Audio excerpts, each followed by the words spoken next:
Por que razão temos o H no início de algumas palavras? Esta é uma pergunta da Alice, a filha do João Ferro, que me passou a pergunta. Eu vou responder aqui neste vídeo por que razão é que nós temos o H em algumas palavras, como história, por exemplo, como haver, como muitas outras.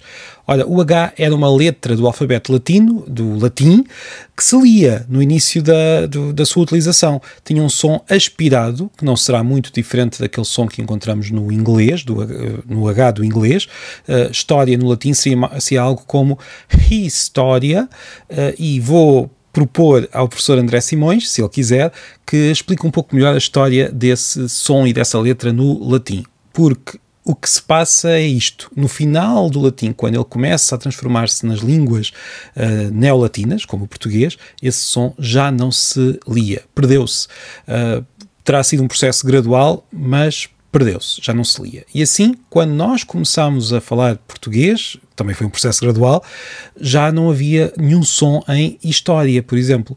Aquele H já só lá estava como vestígio de um som antigo que já não existia. E nos primeiros séculos da nossa língua, às vezes as pessoas escreviam H, outras vezes não, e foi mais tarde, por uma vontade de recuperar o aspecto original, que o H se solidificou em muitas palavras como história. Isto quer dizer que nós ficámos com uma letra sem um som, e essa letra tornou-se útil para outras coisas. Por exemplo, em português, nós juntámos essa letra a outras letras, como o C, o N e o L, para representar sons que o latim não tinha e que por isso não tinham uma letra própria. Temos o x, o nhe e o lhe. Mas aquela letra também pode ser usada em português no final de algumas interjeições, como quando nós representamos o riso, a, com o H no fim, ou noutros casos semelhantes. Portanto, foi uma letra que sobrou e que ficou como vestígio e também foi usada depois para outras coisas e não para representar um som particular. Curiosamente, aqui ao lado, no castelhano, houve palavras que começavam pela letra F, que tinha o som F, que se foram transformando num som que parecia o som aspirado. E essas palavras começaram a ser escritas com H em castelhano para representar esse som. Só que, mais uma vez, o som perdeu-se.